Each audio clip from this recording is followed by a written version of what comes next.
Just for my own curiosity, how many here in the room consider themselves foresters? Not bad. Nothing against the rest of you. When I saw we were having a forestry session, I thought it'd be like Bill, myself, Lindsay, and Eli, maybe one other person joining us today. But I'm happy to see a nice audience. Can you see all right? Yeah. Okay.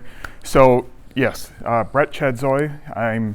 That's my official title. I don't have my official title up there, but I'm a regional extension forester, and I also am the forest manager for Cornell's managed forest properties, about 16,000 acres, but primarily work on our RNOT teaching and research forest. That's a 4,200 acre campus. Manage several other programs like our Master Forest Owner volunteer program, and in my free time, my wife likes to remind me of my other full-time job. Our family has a nearly 500 acre grazing operation near Watkins Glen, New York. So today we can talk agroforestry, we can talk grazing, we can talk hardcore silviculture, anything you guys want to cover. So even though the title says silvopasturing, I want to back up a little bit, and I think everybody here understands that there's a number of different agroforestry systems, and these can be kind of found separately on the landscape, or they can be integrated. All of these can be found to one extent or another in the Northeast, but what I'm going to talk about here for the next 15 minutes or so is this one, silvopasturing. So silvopasturing is simply we're growing quality timber and quality forages together, basically doing two things on the same land. And this conversation around silvopasturing started almost 20 years ago. Cornell did a 3-year study funded by Northeast SARE at the RNOT forest called Goats in the Woods. And that was to look at the feasibility and the effectiveness of using livestock to control noxious vegetation in forest understories. Primarily started out in the sugar bush areas, but expanded into other areas. And that project was kind of cute, and people, came out to see the goats in the woods, and it lingered in the minds of many people, and we kept fielding questions for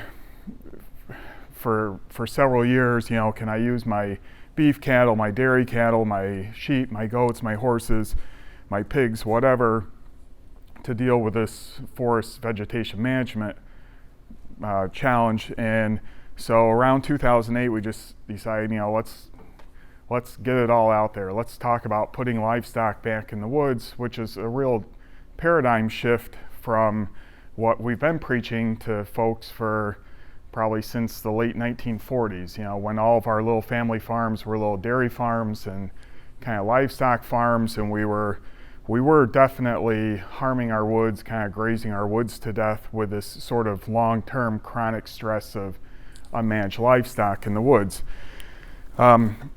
But without going into a lot of discussion today, what's different, I'm not going to cover a lot of the what it is, how to, why you should all warmly embrace silvopasturing. Just understand that this is very different than what we think of traditionally as woodland grazing. And this is an article here that appeared in the Journal of Forestry written by one of my colleagues, Dr. Joe Orifice. Yeah, I'm just making sure I'm not skipping slides. So we could pick any one of these points and talk about for the rest of the afternoon, but there's many benefits to silvopasturing, and some of these benefits are really attractive to more grazer audiences. Some are more attractive to like forest managers.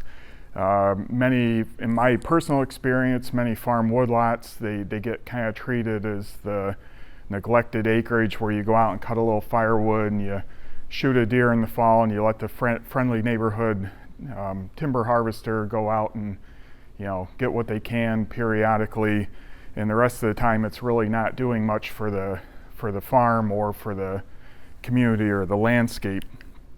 My personal experience with silvopasturing started in the early 1990s. I was in the Peace Corps in Argentina and had the good fortune to work with a number of they were definitely considered these kind of maverick forester rancher types that they were going out and creating these large afforestations on their native rangelands. Although this was a climate, even though if you look at the vegetation, it seems like it's a fairly arid climate. It rains 40 inches a year in this area, but much of that rainfall runs off. The soils are very low in organic matter.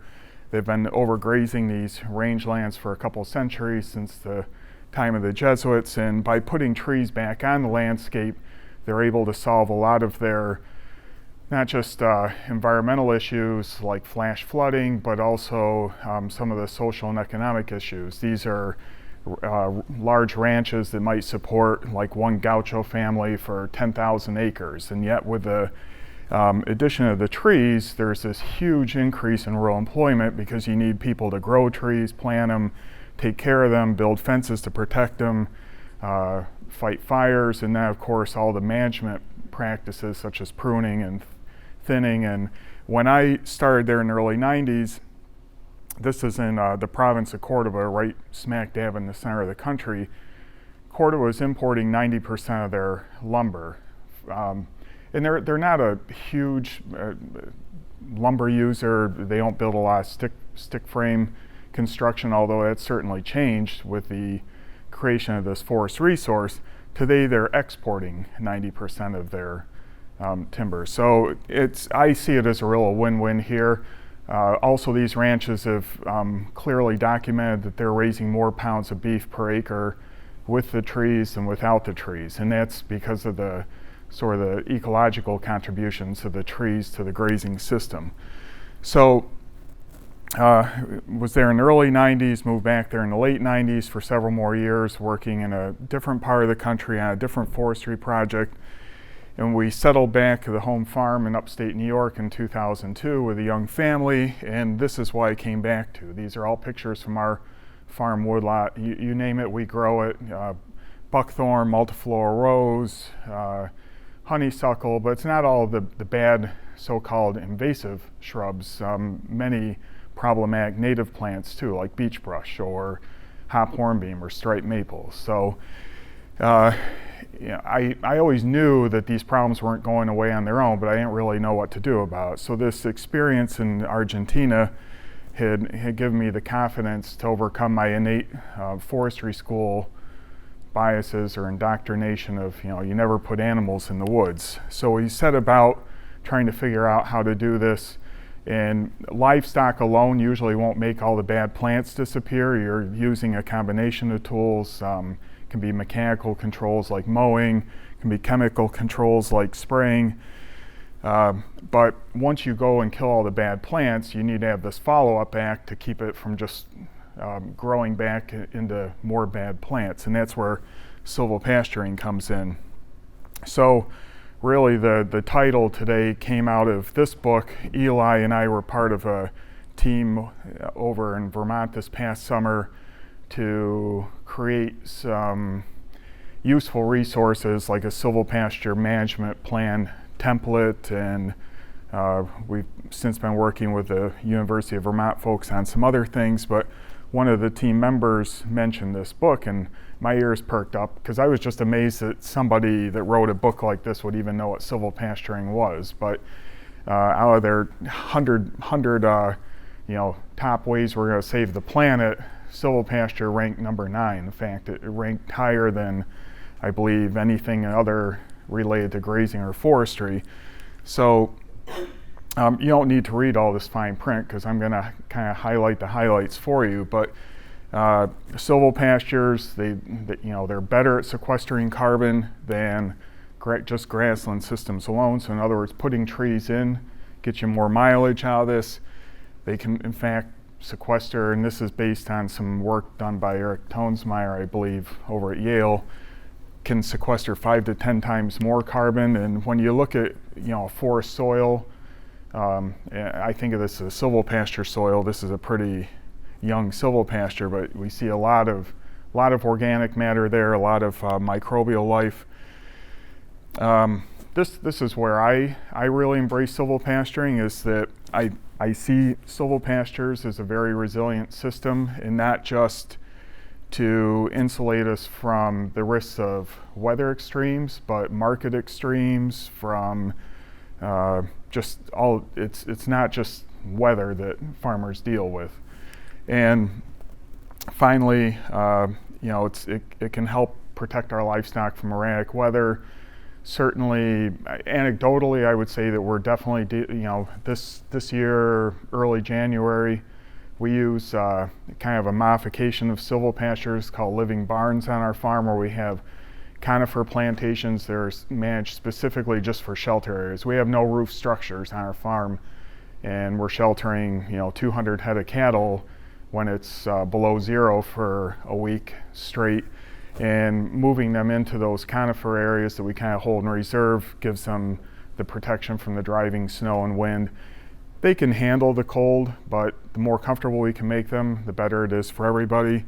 And where I think silvopastures are a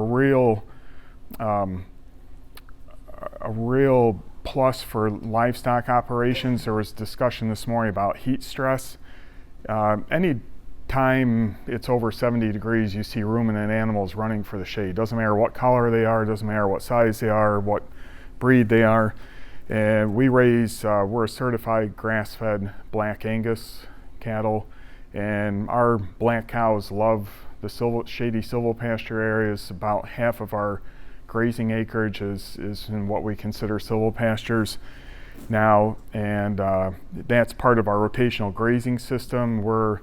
We have about a 100-day rotation, so and that's a message to take away from this. If you're not really familiar with silvopasturing, it is synonymous with intensive rotational grazing. We're not just throwing animals into these kind of extensive silvopasture areas to do their thing till they run out of food, and then we move them somewhere else. I'm not going to get too prescriptive about how often we move them. In our case, we're moving them at least once a day.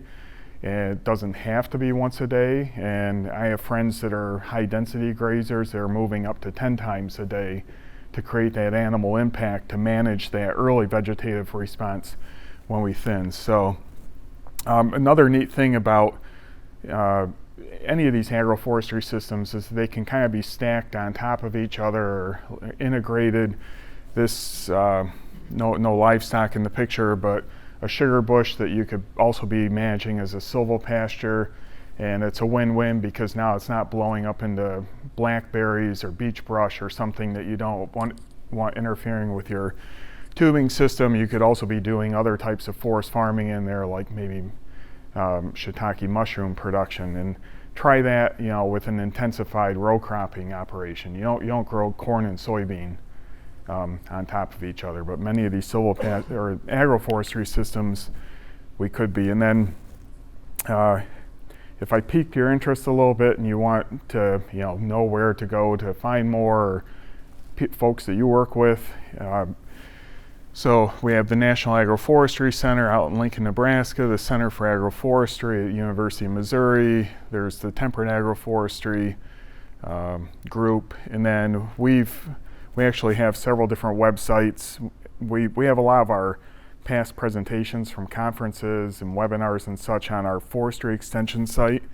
That's not up there, but we have a forestry forum and then a silvopasture forum, and we haven't quite gotten around to integrating those two yet, because even though there's, I think, a lot of overlap, there's about 800 members on the forestry forum and about 340 on the silvopasture forum. And this is something we started around 2011 after our inaugural Northeast Silvopasture Conference, because we found that people want to share what they're doing with each other and be learning from each other. So, well, I'm going to stop talking there and we can talk about anything.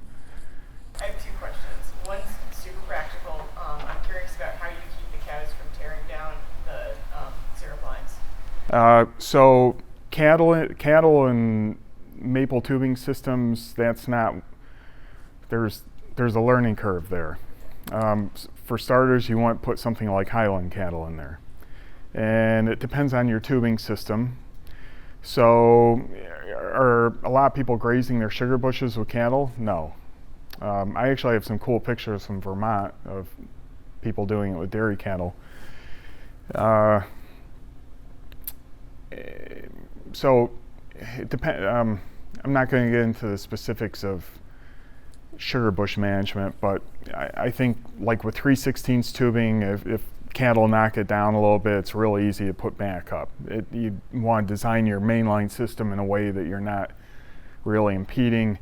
I have a friend right now that's turning a 30-acre sugar bush into a silvopasture, and he's going to actually use the main line as his sort of his paddock subdivision. So, and animals have nothing better to do but to figure out how to walk around main lines and tubing. So, is there going to be another Northeast Silvopasture meeting? So we've had 2 conferences in the past, 2011, 2014. And we just decided we're going to do like a 2-day field day in 2019 to look at 2 or 4 different farms that are doing kind of large-scale silvopasturing. This would all be up in the kind of the Finger Lakes region by Cornell. So best way to find out about these events would be to periodically check the forum or join the forum, because when we do significant events like that, I can message all the forum members, and that's one of the other pluses to the forum. So. And then what do you find is the best, I guess, like density for the trees or canopy that there should be in order to still have forage growth? Yep, so we need to do a lot more applied research on all the methodologies. What we believe is acceptable is the way the residual stocking expressed in basal area per acre for the non-foresters in the group that you would manage to stand for good timber production also coincides with where you start getting enough sunlight on the ground to really grow good cool season forages.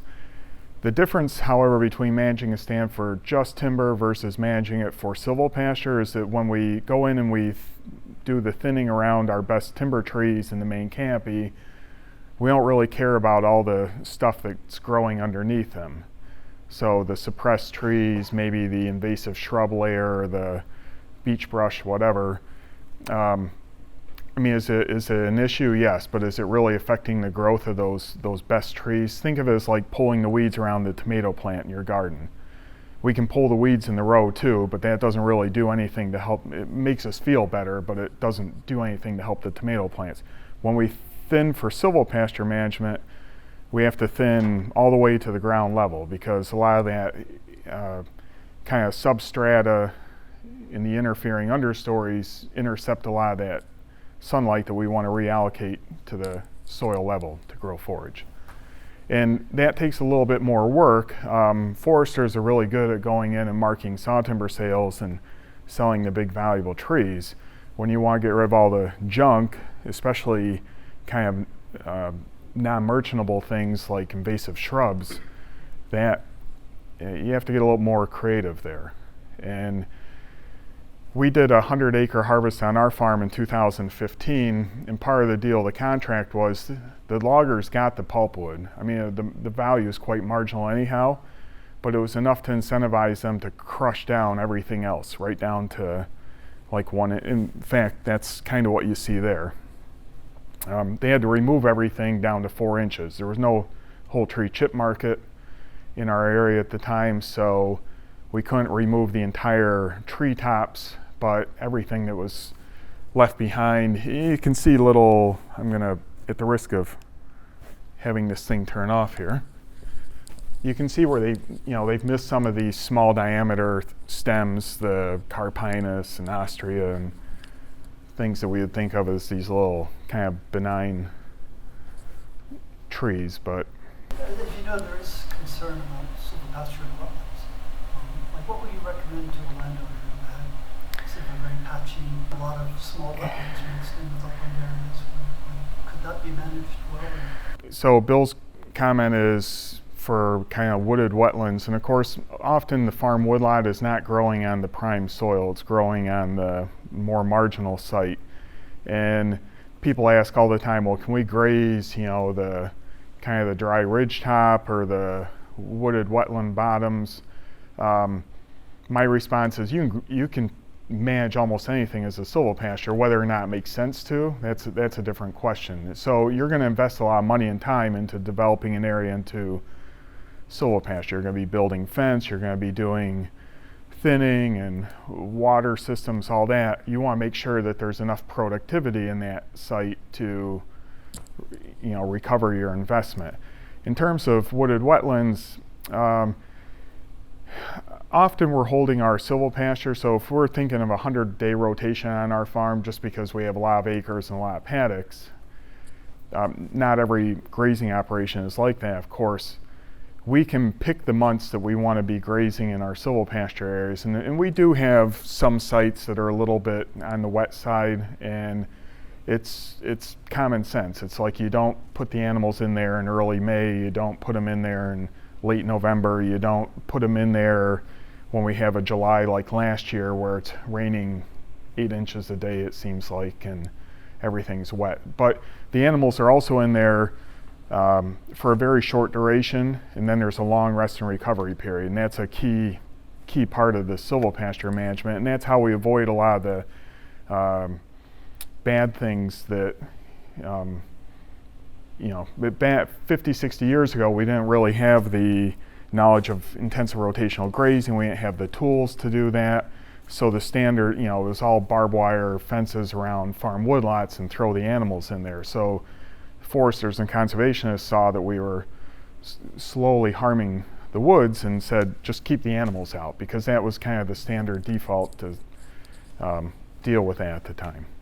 Putting pigs in a silvopasture, and that's quite a bit different, I guess, than bovines, right? And how long can they be in there before they start causing damage? There's a lot of interest in raising pigs in wooded areas, and that's because of the popularity of stuff written by celebrity grazers like Joel Salatin, where he just says, "Oh, throw the pigs in there and it's great," and the pigs do great. He's an extremely experienced grazer. The people that read his books and then throw the pigs in the woods, they're probably not as experienced. And as we all know, pigs cause a lot of excavation and can potentially damage tree roots. I think trees can handle kind of an acute stress. They can't handle long-term chronic stress. So the mistake that I see a lot of pig people making is they want to treat their woods as kind of like a pig feedlot with trees. And trees, I always like to remind non-forester audiences, if you beat up on your lawn or your garden or your hayfield or something, you'll see the symptoms of that very quickly. When you beat up on your trees, you may not see the symptoms of that till a decade or more down the road. But once you see that you harm those trees, it's too late. When you see the dieback in the crowns or the compromised root systems or the mineralization in the stems. And if you think about where silvopasturing is traditionally practiced, like in the southeast or many parts of kind of the western forests, if you take a pine tree that's worth $5 and you do significant damage to that, and now it's worth $4, the economic loss there is not that terrible. If you take a high value hardwood tree like some of the beauties growing out here that might be worth $200 or $300 a tree, and now you turned it into a $20 piece of firewood because you killed it or you really damaged it, that's significant loss. And that's where I think we have to be a little more attentive to the inherent value of the forest resource here in the Northeast.